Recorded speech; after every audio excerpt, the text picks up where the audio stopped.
Você ainda usa esse aparelho? E esse? E o que falar desse aqui?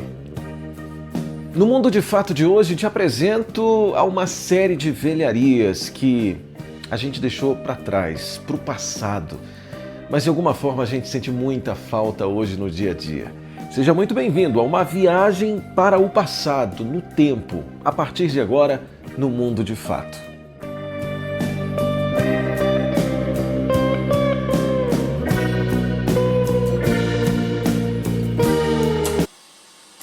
Talvez na sua casa era comum ir até uma locadora e pegar um filme para o fim de semana.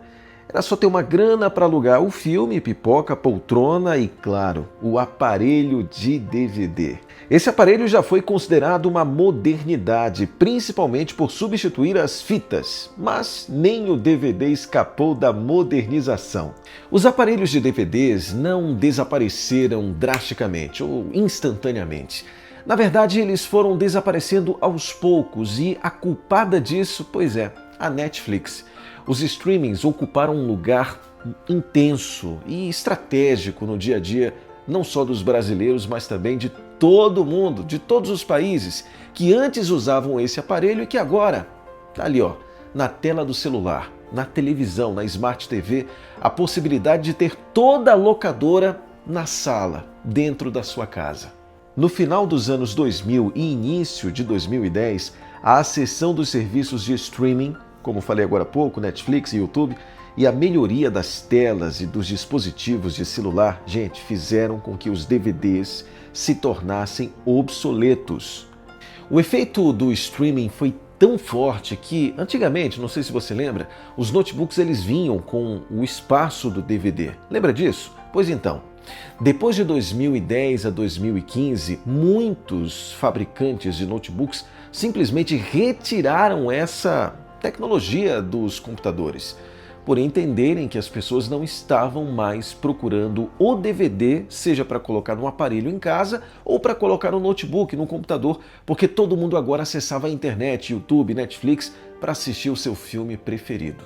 Hoje em dia, não se ouve mais falar desse aparelho, concorda? Ficou esquecido no passado. Você já teve uma TV tubo na sua casa? Ou, como falava pelo menos no meu bairro, um tubão, né? Aquela TV assim, aquele tubão. Você já teve na sua casa ou não? Eu fiz uma pesquisa rápida e na década de 90, o preço dessa TV era em torno de R$450. Bom, hoje R$450, não estou dizendo que não faz a diferença, mas eu também estou dizendo que não é impossível para uma pessoa conseguir R$450. Mas se a gente for levar em consideração a inflação da década de 90 para hoje, uma TV tubo como essa custava em torno de R$2.150, R$2.100. Então era muita grana, era mais de um salário mínimo que você tinha que tirar do bolso para conseguir uma TV tubão dessa para dentro de casa. Nos Estados Unidos, essas TVs pararam de ser fabricadas em 2005, perderam relevância nacional. No Brasil, o encerramento foi no ano de 2010, especificamente com a Samsung sendo a pioneira no encerramento da fabricação das TVs de tubo. Hoje em dia, muitas pessoas nem chegaram a ver uma TV como essa. Mas a verdade é que as Smart TVs dominaram o mercado. Imagina uma televisão que acessa a internet, imagina uma televisão que você tem até sensor de movimento. Pois é, tem televisão que é assim, que você nem passa mais os canais através de um controle remoto. Você simplesmente faz um movimento com as mãos, a TV entende esse movimento, aumenta o volume, passa os canais. Como é que uma TV com o estilo tubão dos anos 90 ia suportar uma mudança tecnológica como essa? Não tinha como. Então ela desapareceu de fato porque houve um avalanche de tecnologia sobre as TVs tubos, no caso, pelas Smart TV. Mas ó, coloca aqui nos comentários, tem algum programa que você lembra de ter assistido em uma televisão como essa? Eu particularmente me lembro de dois programas. Um, Bom Dia e Companhia, né, no SBT. Eu acho que muita gente, assim como eu, assistia também o Bom Dia e Companhia. Eu lembro até do desenho do Liga da Justiça. Nossa, eu gostava demais. E outro que eu assistia muito, gente, na minha cabeça, agora, tá? Tá vindo agora aqui na minha cabeça, Chaves. Nossa, quantas vezes eu assisti Chaves nessa televisão. E como a minha infância foi muito feliz também assistindo ou presenciando ou prestigiando, melhor dizendo, esse tipo de tecnologia. E você? Qual programa você lembra de ter assistido em uma televisão como essa? Coloca aqui nos comentários. Ou me diz se você sabe o que é uma TV tubo, né? Quem sabe na tua época aí de infância já era Smart TV, então você nem passou por essa época na tua vida. Gente, agora eu quero falar desse videogame aqui. Você lembra o nome? Eu confesso que eu não lembro o nome desse videogame, mas eu tive um desse, né? E tinha uns joguinhos ali que, ó, nossa, gente, quando eu tinha 8, 10 anos de idade, eu lembro que quando eu chegava da escola, porque por muitas vezes a minha mãe me proibiu de pegar esse videogame, porque eu perdia muito tempo mesmo, né? Eu tinha que estar estudando, fazendo dever de casa, e eu tava nesse aparelhinho, ó, brincando direto. E como isso fez a minha infância mais feliz. E ó, esse tipo de videogame não era tão caro, pelo menos eu não lembro de ser tão caro, e muita gente tinha acesso a esse tipo de aparelho, porque você comprar um Super Nintendo, por exemplo, em um certo momento era muito caro, era muito dinheiro. Esse tipo de videogame aí, ó, fazia a alegria da criançada. E você, teve acesso a um aparelhinho como esse ou não? Esse aqui é um clássico que muitos conhecem, a Kodak. Ela dominou o mercado na década de 70 e, gente, foi um domínio quase absoluto. Ninguém conseguia chegar perto das máquinas ou dos aparelhos da Kodak. Mas tudo tenderia a mudar em 1975, quando um engenheiro da Kodak, ou seja, da própria empresa, chamado Steven Sanson, inventou a primeira câmera digital. Mas a empresa resolveu rejeitar a ideia. O medo era justamente de que uma mudança desse nível no mercado pudesse prejudicar a própria empresa que na época dominava esse mercado. Mas o mercado é um mundo selvagem e se você não aproveita, vem outro e faz. A Sony e a Canon aproveitaram essa tecnologia e lançaram a versão digital, o que fez a Kodak entrar em declínio.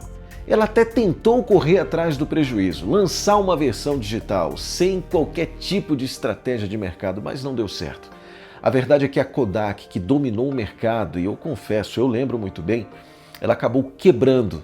E quebrou porque não lançou uma tecnologia que ela mesma foi pioneira. A Kodak conseguiu se reerguer, mesmo após ter declarado falência. Na verdade, ela entrou em outros setores do mercado. Ela conseguiu sim se reerguer, mas nunca como antes, nunca como no passado. Eu tenho certeza que eles se arrependeram de não ter lançado essa tecnologia.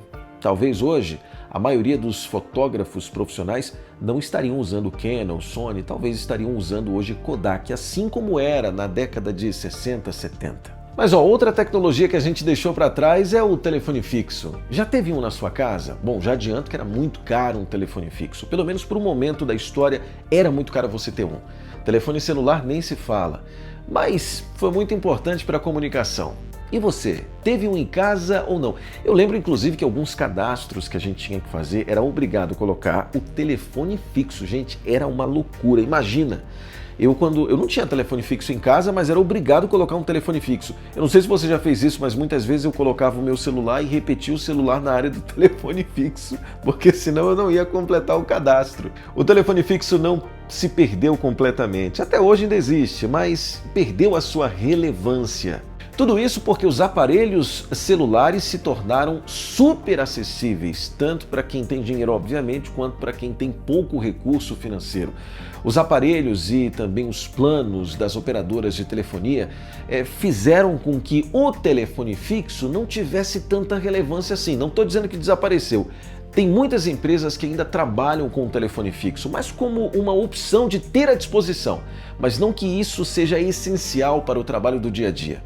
A verdade é que os celulares, tecnologia, ligação, fotografia, fez com que um aparelho que só tinha uma função perdesse a relevância para um outro aparelho que tem mais de 1 milhão de funções, concorda? Mas me conta aqui nos comentários, você lembra de alguma outra tecnologia ou aparelho que fez parte da sua infância, do teu passado, da história e que eu não mencionei aqui? Coloca aqui nos comentários, quem sabe eu venho com a parte 2 do vídeo, tecnologias que se tornaram velharias, ficaram no passado, mas que a gente sente falta. Olha, pensando bem, gente, lembra do... Não é esse nome, MP3 digital veio aqui na minha cabeça, mas não era esse nome, porque eu não tinha dinheiro para comprar esse. Era o Walkman, era assim que falava? Não sei. Mas tem tantas outras tecnologias que ficaram no passado, né? Mas coloca aqui nos comentários, quem sabe a gente não vem com a parte 2 do vídeo. Ó, não esquece de fazer a tua inscrição aqui no canal e até o próximo encontro.